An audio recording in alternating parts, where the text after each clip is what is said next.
Welcome back to Can You Change the Music? It's so good to have you. I'm here with Joe again. What's up, party people? Wah, wah, wah, wah. I don't know why I'm doing it. Honestly, I say that a lot because I get a little uncomfortable in front of the camera. You just kind of got to do it. I'm a behind the camera guy. Yeah, I used to be like that, and then I just put myself in front of the camera like so many times. Yeah. Yeah, that you're just like, it is what it is. I could be a little weird. I am so weird, dude. You kind of, to do what we're, like the conversation we were having earlier at lunch, like thinking about it, like to do what we do, you kind of have to be a little off, right? Like, right. Yeah. We don't function like normal society. Right. And I'm okay with it. Well, and honestly, I think it's probably helpful to get comfortable in front of the camera because then you have a better sense of what the clients you work with will experience and kind of how to coach them because you know what it's like too. Right. But yes. Today we wanted to take some time and dig a little bit more into some practicals, finishing our conversation around loneliness and how doing this gig can be an incredibly lonely time. And there's a lot of things that you tend to shoulder. And we didn't really have enough time to get into some actual actionable, what do we do with that? And so we wanted to take time in this conversation to go deep on that.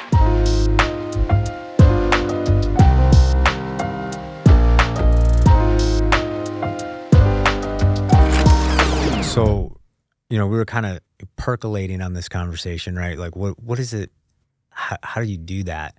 I think like the question that I have is like, when you're kind of in, these dark times of business struggling or life is hard and you're trying to navigate growing a business at the same time that life is happening, like what has been kind of a go-to for you to muster up the strength or to get out of that situation mentally? Yeah.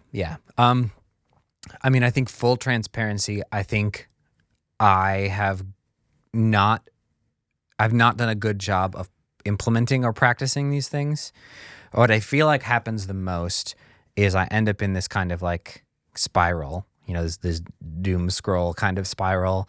And I know in my head what I should do, like what would help.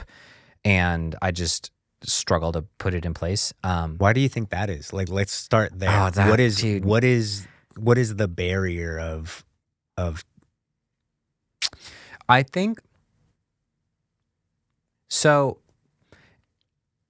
We as human beings are kind of like holistic creatures. Like everything is connected to everything else, right? And so like, having a consistent sleep schedule and eating healthy and exercising and spending time with people and like, doing something that you care about and taking care of yourself, like all of those things feed into each other in kind of an upward spiral, right? And like forward momentum. And on the same side, or on the same sense, but on the opposite side, failing to take care of yourself in any of those characteristics feed into the other and create this kind of negative spiral. And so I think that when you are in that negative spiral, it's hard to change it because everything feels so heavy. Like maybe the solution is I'm going to do one thing I'm proud of today. Maybe it is as simple as that, but it feels like, God, I'm failing in all, 6 of the 8 important things or whatever. Or it's like something that you would have been proud of 2 weeks ago. You're like looking at it and you're like, well, I'm not proud of that. Yeah. It compounds. Yeah. It's like all of this stuff is just so hard. And so I think it's hard to imagine a world where you get back on the upward spiral because you're so consciously aware of everything. I think that's what it's been for me. Does that make sense? Yeah, it makes sense. I think the hard thing that I'm trying to navigate inside of you talking is where have I done that? Like for me personally, like, okay, yeah, like to put this in terms, like what I think you're saying here is part of the reason why it just compounds. And so you do something, but then it's compounding and it causes you to not want to do anything because it's compounding. Yeah. Like, am I hearing that right? Yeah, it's like the solution isn't just today I have to wake up at 7 o'clock instead of 10 o'clock, because like it's not just that, it's I need to go to bed at a certain time. I really should have gone to the gym. There's 3 videos that I, am behind on that I should do, and I can't edit them all at once. And I'm already too Right. tired. I don't know if I can do one. And all of a sudden, it's just like everything in your brain, for me at least. Yeah. So you know the things to do to get out of it, like you were saying, Mm-hmm. but it almost feels worse to try to do the things to get out of it. Yeah. Or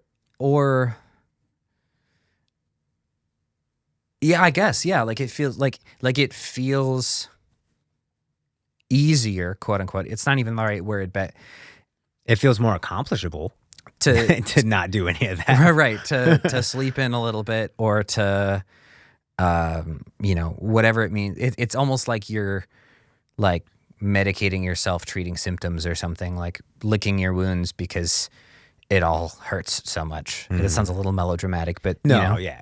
So like for me, I will admit to you that I actually, when I get into places like that, I actually give myself permission to be that for a day or Really? two. Yeah.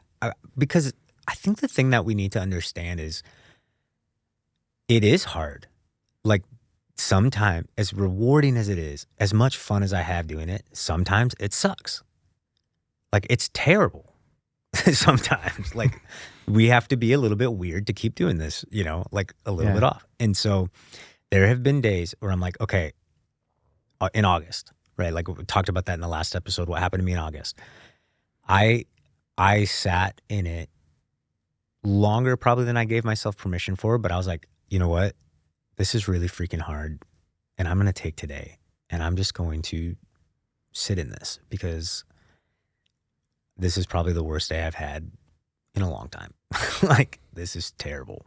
Yeah. And I need to allow myself to process the terribleness of this and to pray and to talk with my wife. And I still have to be a present father. And so that's something that's a non-negotiable for me. Like, I will not let the circumstances of my life make me a bad father or husband. And so in those moments, like, I don't agree with a lot of the Dave Ramsey stuff. Mhm. I'm fascinated by it. But like Yeah. one of the things I do agree with, and I've gone through, being in church, I've gone through like the Dave Ramsey financial stuff like Yeah. multiple times. I've done it twice. Yep. Yeah. Yep. One of the things that I like is like they talk about like pausing their baby step program if you're in crises to like pool all of your resources towards the crises. I think about that mentally and emotionally. Like I have all of this crap that I have to do, but I really need to take care of myself right now. And honestly, what I feel like doing is going to be helpful. It's not helpful forever. It's not Yeah. helpful even like past a day or two, Yeah. but I need to sit and process this crap. Like I need to actually feel how I'm feeling about it and externally process it and think about it and pray about it and like figure out what's actually going on inside of me emotionally Yeah. and have this self-awareness to say, oh, I'm depressed, or that this really pisses me off and I want to go scream and like throw a tantrum. Like, and if I don't allow myself that time, then what I'll do is carry it into my work. Mm. And then my work suffers, my clients suffer, my family suffers. And so I actually will always give myself permission, and it's limited Yeah. permission Yeah. to sit in the suck of what's happening. And then I know, okay, I've sat in it, and if I'm not fully through it, like I still have to press start. Yeah. And then the adage, like again, we live in a lot of cliches in our world, but like the only way to eat an elephant is one bite at a time. And so I Yeah. kind of snowball my efforts into what's going to, like I lost all my clients. Okay, well, the first thing I need to do before I get new clients and feel comfortable about it is I'm going to finish this old work. Yeah. So I finished that work and got paid for it, and then I started getting new clients. And so I just did it, one step at a time. But I think that part of the reason, and like you and I are the same in this, I feel like it is so easy when you're depressed to not get out of bed. Yeah. Oh yeah. It's easier mentally. Yeah. Like sometimes part of the exhaustion I feel isn't physical labor. It's like the mental battle of doing what I'm supposed to do can Yeah. become just exhausting. Mhm. And so it's easier mentally to just sit in bed and scroll on Facebook or watch football all day. Mhm. And that was actually one of the things I did. It was like that Saturday after I literally watched football until from the time that I woke up until the time I went to bed. And I didn't even leave my bed. I have a TV in my room, which might be dangerous. But I literally just lay, and my bed also reclines up. Yeah. And I just laid in my bed and watched football the entire day. Yeah. Yeah. Yeah, I think there is a reality that, I mean, it's, I realized a couple months ago how fragile the human brain is. Like, I actually did this thing, and I need to get back to it, but I, um, I printed out a picture of a brain on a like 8.5 by 11 piece of paper, and I put it on my desk. I like taped it to my wall so it was right within eye shot, and I was like, "This is my brain. His name is Jonathan, and I need to know that if I take care of Jonathan, Jonathan will take care of me."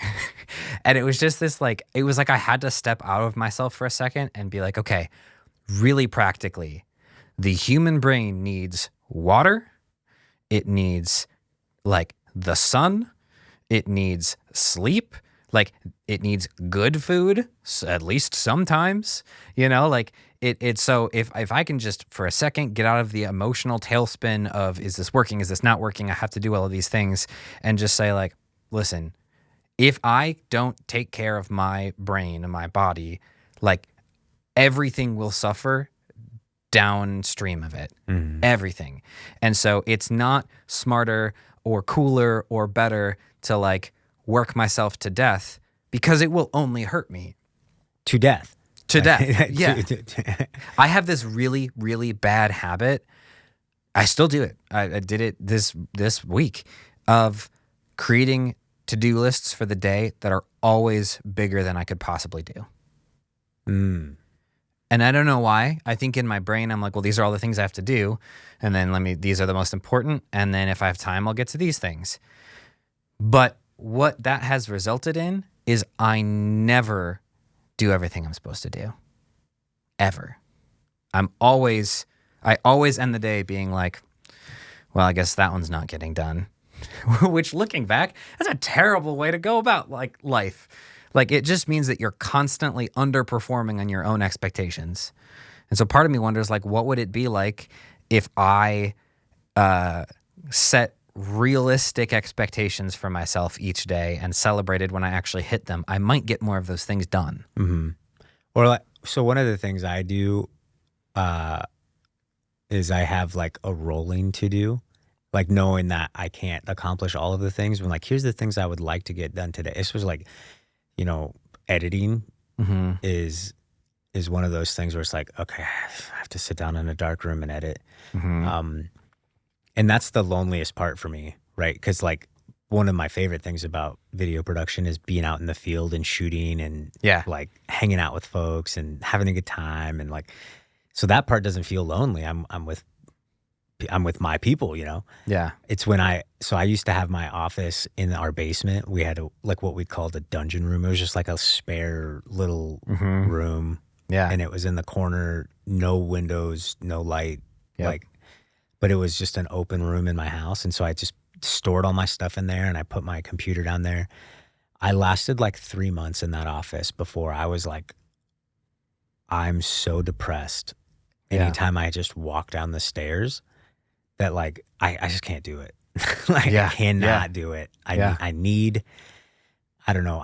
I was born in San Diego, and even though I grew up in Nebraska, I always say like the sunshine part of that, like I Yeah. just need the sunshine to survive. Yeah. And so I have to come, like, knowing the pitfalls that I have to combat that with things that are small steps towards helpfulness. So I put myself in a room It's not a permanent office. I don't care. If I ever need to, I can open the thing and instantly see sunlight. And I need that, right? Like I need to see the sunshine. I need to see the grass.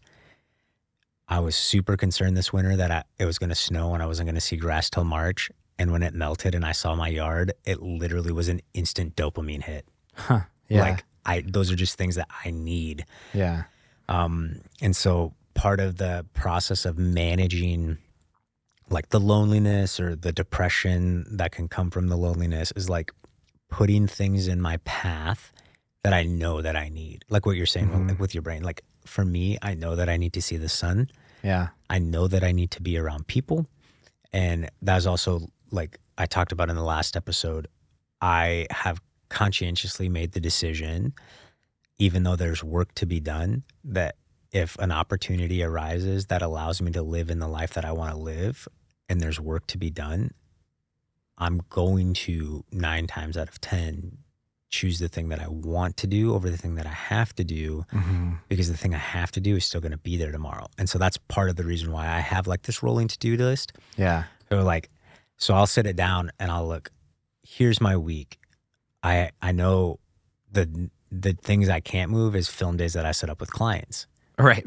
Right. So I'm going to film here and here, and then I'm going to schedule everything around that. I also I've given myself deadline times, right? And so I know that as long as I hit this edit by this deadline, I'll be good. So I'm going to intentionally schedule my day around trying to not push the deadline, because if I get things done way before deadlines, I feel better about myself. Yeah. But still give me margin. I still always want to create margin. And then if I work past that, then it's fine. Like sometimes in the middle of the night, after my 2 youngest go to sleep, my wife and daughter like watching this weird Canadian show. I don't even know what it's called, but I can't stand that show. And I'm like, well, I could sit and watch TV myself, or I could use this 3 hours to be productive. Yeah. And so then I'll like have an extra 3 hours in the day and I'm going to be productive, but I get to choose that. Right. Yeah. So I will intentionally, like, if something pops up, I've given myself margin in my deadlines. I've given myself time. If I'm not filming, and so that's helped me a lot in the last couple months, really have a better frame of mind, because I'm living the life that I wanted to live when I said that I was going to start this company. Yeah. Here's something I've learned about being self-employed. We think that it is a tremendous opportunity to do whatever we want. We've got all the time in the world now to make it our own. And here's the reality. Humans need structure. Humans need rhythm. Humans need boxes to play in. Like it's just how we work. And so what I'm learning and trying to do right now is find things that I can put in place that are beyond myself, my own like inclinations, to help create some of that rhythm and box. So like, for instance, I'm an extrovert. I need to be around people. But if I'm just going to rely on reaching out to a friend to say like, hey, let's hang out, that's going to work a couple times. And then I'm going to be caught up by how busy things are, or the stuff I have to do. And so a practical thing I started was some friends and I started a movie podcast. Now it's a whole bunch of extra editing work and stuff like that, but it checks a box of being like content that I want to create. But also it means that like every Monday night, I'm meeting with my friends and we're sitting down and we're talking about a movie that we love and why we love it. And so also check that podcast out if you're listening to this. Free plug. Yes, free plug. I'll link that too. What's that one called? It's called For the Love of Film. Nice. Yep. Or FLOF for short. Did you tell them about this podcast? Not yet. It hasn't existed yet. Now, well, right. But you haven't told any, because aren't a lot of the people in that like video guys too? Yeah. Or at least one kind of of. them. Yeah. Anyways, but yes, there'll be tons of cross promotion for sure. But like, honestly, I mean, Cody is technically the host of the show, and it's been a vision and things that he's wanted to do for a long time. We've been talking about it back and forth. One of my kind of personal reasons for really wanting to do it was it forced some consistent routine social time. That we're all committing to spending some time laughing together for I love that. one night every week. And so that's been huge. Other things like trying to put in places, my brother and I are talking about starting to like work out together in the mornings. Sick. Which is going to be like a commitment I've made to someone beyond myself to go to a place at a certain time. And so it's an example of a forced structure that, like, I know for a fact, I haven't even started it yet, I know for a fact it is going to help me feel human again. Do you know what I mean? Would you say that, like, and you don't have to go into it Sure. a ton here, but, for those people who are listening to this, like, your wife has some health struggles, and you've been open about that on your channels and such, and like you guys have been dealing with a lot, and then starting a business on top of it. Like, do you feel like you've had an extended period of time where you haven't felt human? Like that phrase just resonated with me. Like, go into that a little bit. What is that meant for you? Yeah, that's a good question. Also feel free to to move on. Like, if you can't talk about it. No, it's a good question, and it's just really timely. We're recording this. It's like January 2nd, but it's like in the new year, right? So all of the new year thoughts and resolution ideas and stuff. New year, kinda, new you. Yeah, right. Like, all of those thoughts are like, who do I want to be? Kind of swirling. And I've always been a future thinking visionary person, like, for better and worse. That's just how my brain works. I get excited for today because I imagine tomorrow, and I realized a couple days ago, I don't remember the last time I was excited about today. And it was like, or like that I was present. Like, it's not like I've been bitter. I haven't been majorly depressed. I've just been like so focused on what I have to do and where we have to go. And like, this thing is challenging. This thing's tough, but we're going to keep putting in the work, and we're going to keep showing up, and we're going to make it work. And there's going to be a time where we're in the land of peace, and like that's been like the thing over and over and over. And I just had this moment where I was like, I don't remember what it was like to be excited about today. And I don't fully know what to do with that yet. But we're talking cliches. I mean, gratitude is critical. And I think I try to put myself through times where I'm like, there's, if I chose to, there's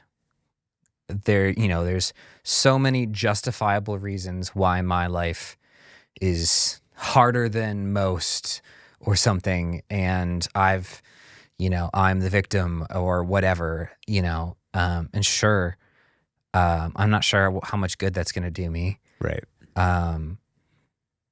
But I also need to recognize, like, beyond all of that, I am still making it, quote unquote, by creating things. I have a house. I was sitting in bed last night, kind of cuddled with my wife and our tiny dog in between us.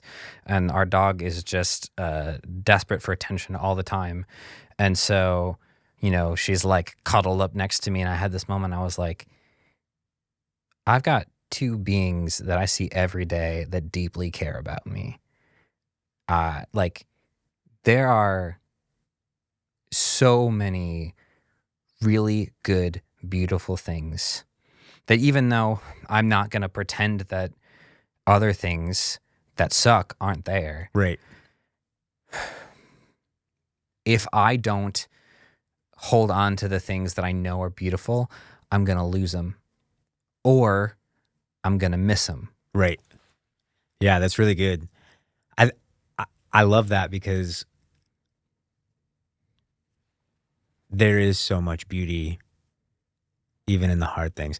And I was thinking about this as we're talking. I'm like, man, I wonder if we're convincing people not to start a video production agency. And like, we'll get into the good stuff. We're just, like, getting down in it. But like, this is real conversation. Like, Yeah. it is not for everyone because of these things. Like, one, we're admitting that you have to create discipline and structure on your own instead of having somebody give you discipline and structure, which we were trained for somebody giving you discipline and structure. Yeah. Like that's what we have been trained for. That's been being conditioned for. Like, you behave in class, you do your schoolwork, you go to college, you get a job, you become a model employee. Yeah.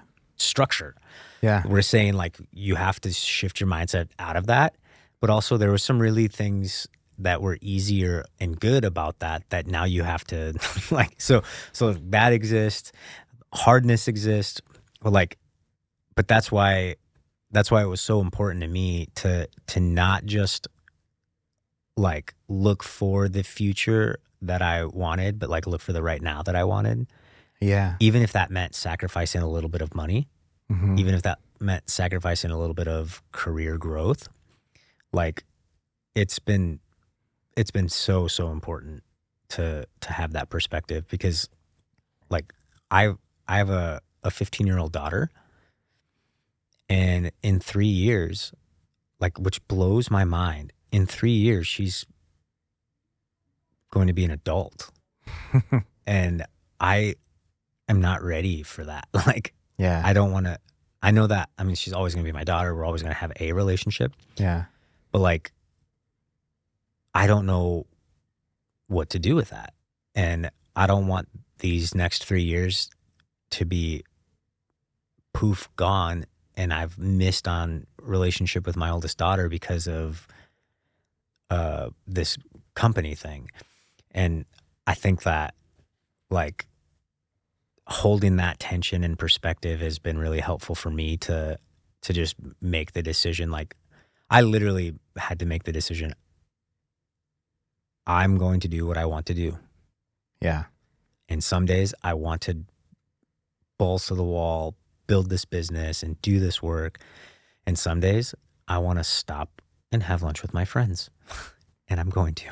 Yeah. And that's been really helpful for me because I've forced myself, like what you're saying, I've forced myself to hold on to the beauty in front of me.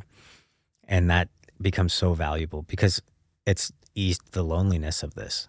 And the other thing that's eased the loneliness of this is having conversations like this with people who get it.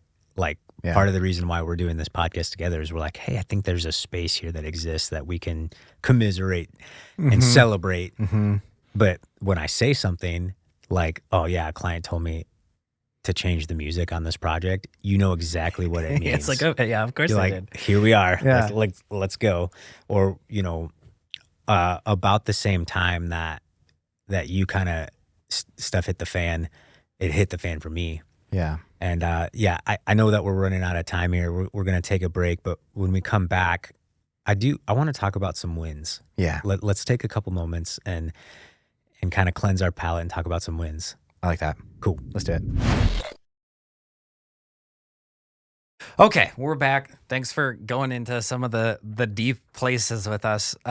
Let's talk about some good things. Yeah. Some wins. Because to your point, if we're not careful, we're gonna convince people that this is just terrible and we should never do it. But like, the reality is, underneath all of this is the reality that like we chose this, and I don't want to speak for you, but for myself, I chose it for a reason, and I wouldn't give it up. Right. Which is so paradoxically stupid. Because we're talking about the depression it causes. But so let's dive into this a little bit, because why wouldn't you give it up? What like when do you have like a pros and cons list and you're like, the pros are this and they outweigh the crap? Or like, what is it for you? Why wouldn't you give it up? Before I quit my job, I made a reasons list. I wrote out all of the reasons that I should make this choice. And the reason is you. Yeah, exactly. And so that's been kind of a guiding thing. But I mean, why wouldn't I?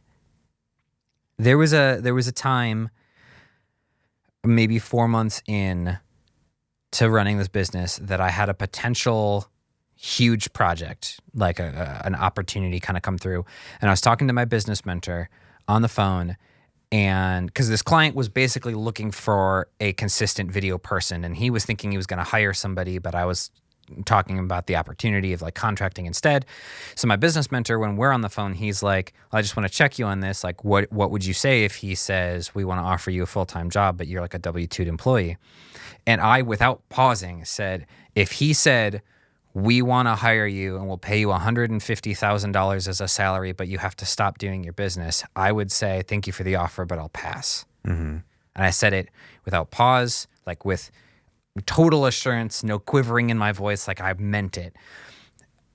And honestly, I don't fully know why. I think it's because of those fundamental reasons. What I want to do with my life is create things that matter and build a life that I want.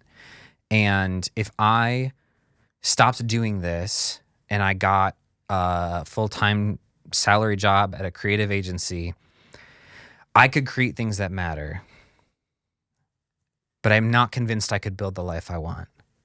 Funny thing is, I don't even fully know what that life is yet, But I Yachts think, on yachts. right? But I think something about me is like, that would be me hanging up the hat and saying, all right, let's just focus on today. I think you're too much of a dreamer. I think so. Like what you said in these last couple episodes is like the prospect and reveling in the future can get you excited about today. Yeah. Like for you, and correct me if I'm wrong, I'm pushing on what I think I hear you saying. Yeah. But it's like the prospect now of a ceiling that could be so high is immediately squashed. And it would be like selling out, selling your soul and giving up on the prospect of what is potential in 5-10 years or whatever. I am such a dreamer that a meaningful life for me looks like spending it in search of a dream, even if I never found it. Even if it's hard, right? Even if it's hard. That's what we're saying. This can be hard. If I got to the end of my life and I was pursuing this life I wanted dream and I never got there, I never found it, it would still be more rewarding than if I didn't look. That's deep. And like, I don't know what to do with that deep. That's good. I don't. You write that song. Yeah. That's a song right for there. For real. I don't know. I've never put that good. into words like that, but I think that's what it is. Like there's something inside me that believes that there's a world in which I don't live in poverty. And poverty means a lot of things, and I don't want to over minimalize that. But by that, I just mean like stressed about what's going to happen in 2 weeks or next week. Like where there's a world where I'm like, we're fine. My wife and I never took our honeymoon. We've been married for just over a year and a half. Never took our honeymoon. We were going to do it on our 1-year anniversary, and we couldn't do it then either. And we made that choice consciously, knowing like this is just where we are. But we also both made it knowing that like we're okay with making this choice because we believe we're going to have it. It just might not be this year. And that, I don't know, it shows me that I'm moving towards something meaningful. Yeah. I think for me, I do it because I get to choose my hard. Like let's be honest. We're talking about hard things. Having a 9-to-5 job, having a job in the real world, and like all of these normal things, that sucks too. Like, you know what I mean? Yeah. But I have so much less control in that area of suck because, to put it in perspective, like I had this client, great people. I think they were good people, but they were really difficult to work with. I mean, I'll never work with them again, ever. Yeah. Great people doing what they do over there. Yeah. And they were paying me like $3,500 a month, which is not nothing. Like that's a good chunk of money for the position that I'm in. And that lasted a month, and I just broke that contract. We were signed for a year, and I was like, no, I'm not doing this for 11 more months. Like, and there's a good practical question in there for some other conversation about like, what sort of things should you establish or figure out before you get into a 12-month, but that's not a today conversation. Yeah, no, I think it's a very, very valuable conversation, and I've had to learn the hard way. Like, and that client is the one that taught me that. But I was like, I wasn't really in a position to turn down that kind of money. Yeah. But I knew, like, I'm not going to be able to do well with this level of. I mean, like they would approve a video and then come back and like complain about it the next day. Yeah. I'm like, you approved it. Like, who approved this? I'm like, you did. I got the receipts. Yeah. And so, but I was like sitting there in that moment. I'm like, you know what? Like, they're not my boss.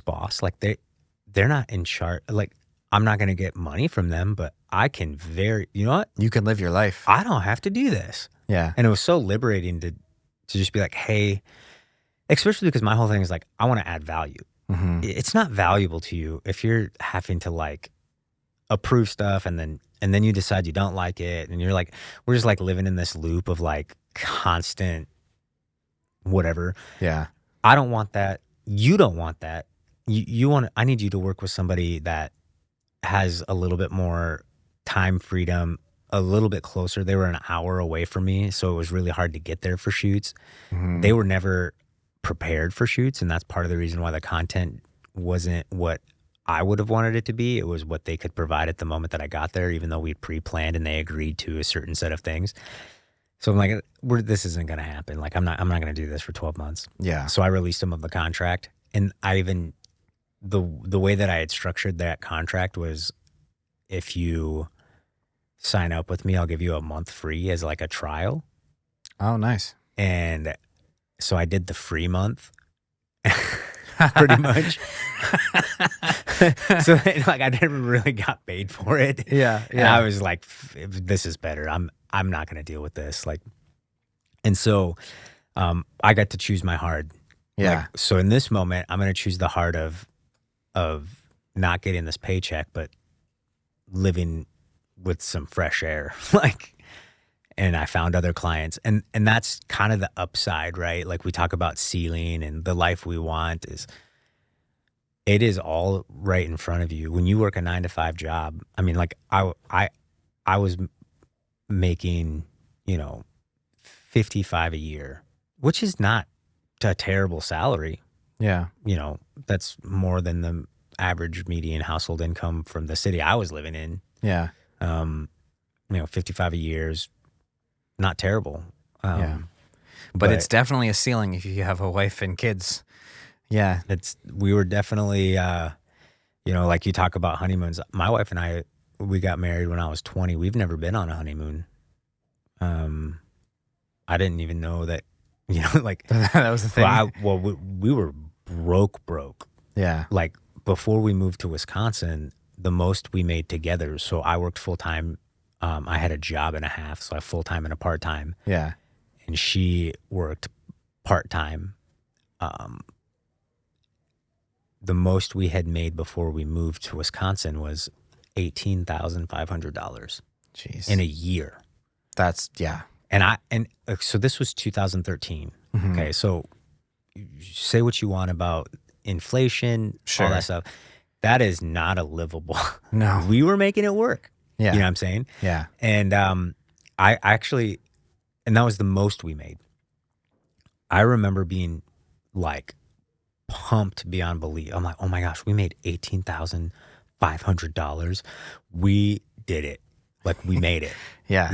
And I remember showing, like, my tax return thing was on the counter, And they're like, oh my gosh, is this your tax? And I'm like, yeah, dude, look at that. It's crazy. We made $18,500. And she's like, oh my gosh, this is so sad. And I was like, what? And we had 2 kids at that time. Like Jeez. Bailey had just been born. Yeah. My middle daughter. And I was like, oh, I guess I'm poor. Like that's when it said, like, I'm poor. This sucks. So the fact that I'm, and there's a whole other conversation we can have about what 6 figures means in a video agency and 100%. But the fact that I hit 6 figures. Yeah. Now my family didn't have access to 6 figures, but my agency hit 6 figures. Right. In the business. Yeah. Like that's wild to me. And I did that in year 1. You did that essentially in year 1. Yeah. Like that is most businesses, regardless of the industry, they don't hit any sort of profit typically until between year 3 to 5. Yeah. So I profited in year 1 starting a video agency, and my company had done six figures in sales. That's wild. Mm-hmm. And that showed me what was possible with what I had in front of me. And so that is a huge upside. Like when I talk about freedom, like financial freedom is a huge part of it. Like you can make money doing this. Like people will pay. And at the beginning, it was a lot of people paying not very much. Yeah. You know what I mean? Yeah. But I hustled and grind and like, honestly, if I ever had to go back and do that, I would do that because those clients would still be there. Like, and so the upside is just phenomenal. And as you get better, you improve your pitch, you improve your ability to solve problems for people. Like the ceiling just gets higher and higher and higher. 2025, my second year. So I started January 2024. Yep. 2024, I made around 140 in sales. That's pretty dope. Yeah. For year 1. Yeah. I think I have to go back and check, but I made almost 250 in year 2, which is that's crazy, right? That's crazy. And so if that holds true, then I might be okay this year. Year 2, baby. Let's go. Year 2. But that's a huge upside. Yeah. Right. Now, again, I personally don't have $250,000. Right. Right. Like, right. If I did, I wouldn't be here. No, I'm just kidding. It's wild how, and again, we keep saying this, but like, and it just shows there's so much to talk about. Like, it's wild how quickly that money goes to sustain a business, to build a business, to do all the things. Right. Like, well, and when what happens, like in August of 2025, I bottomed out. Like I zeroed out. Yeah. I almost lost my house. Yeah. I'm panicking, financially reset. I have $0 in the bank. Yeah. Right. Yeah. In the midst of a $250,000 year. Right. So what did I do? I doubled down. I had a $25,000 month in September. Yeah. And then a $32,000 month in October. Jeez. Right. And I was like, okay, I got out of a hole. Like, here we go. Yeah. And then November, December, just continuing to building up a client base again. And so it's like now again, I didn't have in October $32,000 of personal money. Right. Right. But I saw $32,000 passed into an account that I'm the proprietor of. Right. Right. That is a wild concept. Yeah. Especially when you consider for an entire year of working a 9 to 5, you made less. a job and a half. Yeah. And my wife working, we made $18,500. Yeah. What? I almost doubled that. Yeah.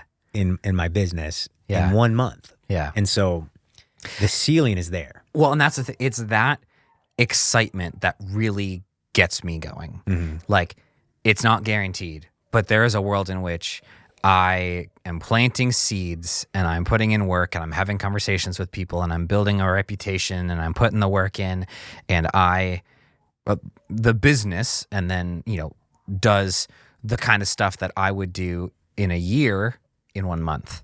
Like, that's possible. It's not just like technically possible. It's not even theoretical. It's like It's realistic. literally happening. Like I see agency owners all the time that are like, "Oh yeah, I made $50,000, $100,000 this month." Yeah.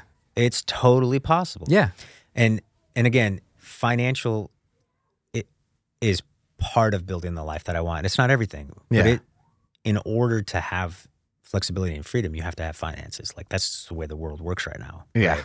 Yeah. And so, like, having debt and all this stuff, it's slavery in a lot of ways.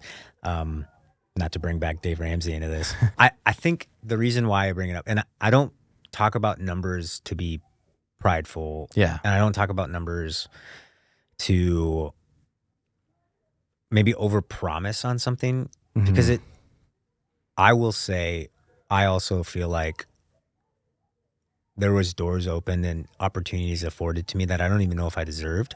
Yeah. But it was like I was in the right place at the right time, and here we go. Like, this is awesome. Yeah. And I definitely believe, personally, a lot of that had to do with God looking out for me. But I feel like doors were opened, but it wouldn't have been possible unless I had the ability to step out and try. Yeah. And that's what's important in this. Like, the upside, the light side, like, I got to choose my hard is something that I will always go back to. And for me, in the midst of loneliness, in the midst of struggle, there is a very real, like, when I say you can turn the corner in a second, it's possible. Yeah. You know what I mean? Like, and so I will always, I feel like I get to have more control over my future. Yeah. Because of the choices that I'm making now in the foundation of this company. Yeah. And like, I'm also, going through what I went through in August, it made me reevaluate some things. And so now I'm doing things a little bit smarter than I was before. Yeah. And so I'm learning and growing and continually choosing my hard. And I think that is the ability to have the freedom to choose outweighs all of the BS for me. Yeah. Oh man, I feel like I lost it. I had a thing I was going to say, cause what you're talking about is like, it's the reality that it's possible. Anything's possible. That's the thing for me. The reason that I'll keep doing this thing. And if I have to close a business and start a new one, or I have to try a different thing and I have to change directions, like, come hell or high water, I'm doing this because this is the world where it's possible. Right. In my mind, and this isn't like a universal truth or something, but like, in my life, in my mind, just saying I'm not going to do this because I guess I can't do it, and I'm just going to work a 9 to 5, is me refusing to play with possibility. Right. And I don't know, and I don't want that life. As a storyteller, like, I think that the realm of what's possible, like, keeps invigorating new life, right? Yeah. Because, like, that's the thing, is at the end of the day, we are creative people. Yeah. I kind of sometimes joke that I'm like fake creative, but like, sure. But I enjoy expressing creativity. Yeah. Like, I love playing music. I write music with my wife. I love just creating.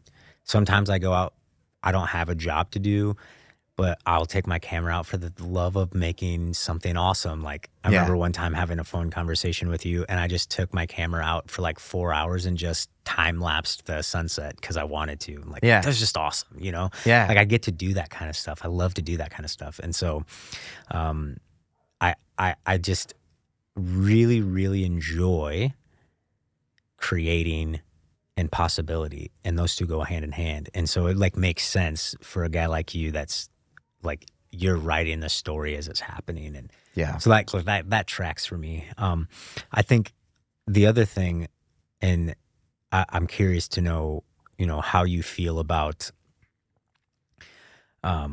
just the dichotomy of all of the different things that you have to juggle. Like, Mhm. where's the the positive lens in that? Like, how do you like that? Do you am I framing that I question like it good? when it works. Yeah, yeah. So yeah, are you asking like how do I find enjoyment in holding all of the things? Is that like what you're Yeah, asking? I can, because again, it's going back to choices. It's going back to like Yeah. the freedom in a lot of senses. Yeah. What is, do you enjoy that freedom? Do you enjoy juggling those things? And Yeah. I have to be careful with myself because I will take the excitement of a possibility and use it to numb and avoid the pain of today, mm, hmm, which inevitably will result in burnout next week. You know what I mean? And so like I'll get excited. I'll be stressed about a problem that is happening today, and I will think about what the solution is, and ultimately I will come to a solution that gets me really excited because it's something new. And I will tell myself that it is the solution to today. And so I'll put both feet into creating this thing. But inevitably, what it's doing is it's perpetuating a cycle because even if it solves today's problem, it does make another one for tomorrow. So it, so it I get that so much. at best, it just kicks the discomfort down the road. And so I need to be really careful with myself when I have these ideas and feed them because I could do that. But the tricky part is the opposite side of that coin would be just as destructive because it would mean that I would be suspect to any idea I ever had. Hmm, And one of my strongest qualities is creativity, ideas, vision, hmm. like imagination. That is a superpower of mine, and I need it to be that. And so I can't fully villainize that concept. Yeah, that makes sense. So that's like a tension that I live in all the time. Yeah. I think it's fascinating because I would say like arguably, not really arguably, but like my my weak point is like the creativity, the like the things you just said are superpowers. Yeah. Those are my weaknesses. Yeah. I think honestly the reason why I feel like I've been successful is, and I think we've mentioned it offhand, is I've somehow figured out through no like creativity of my own, but like through process and elimination of problem solving, like, well, you have this pain point. I've seen this, Yeah. solve that pain point. I Yeah. can accomplish that by X, Y, and Z. And You so, you have an ability to be pragmatic at a level that most creative people struggle with. And so what you may see is like you may look at yourself and be like, I'm not as creative as the creatives, quote unquote. And yet here you are in the creative industry. I think what you have is or what you don't have actually is a blind spot that is the emotional pull of the creative. mhm, You know what I mean? Like, and I think it allows you to look practically at what does this business need? sure. And like I think you found the joy for creating inside of it. Yeah. Oh man. So that's the thing is like, I love creating. Yeah. I love it. Yeah. It's fulfilling. But I also know that a lot, like, I don't have a ton of originality in that sense of creating. And I'm okay with that. Like, I see some of the stuff that you've worked on and things that we've talked about, and I see the originality. I see like, you came up with this idea out of your butt. I'm like, whoa, that's so cool. Yeah.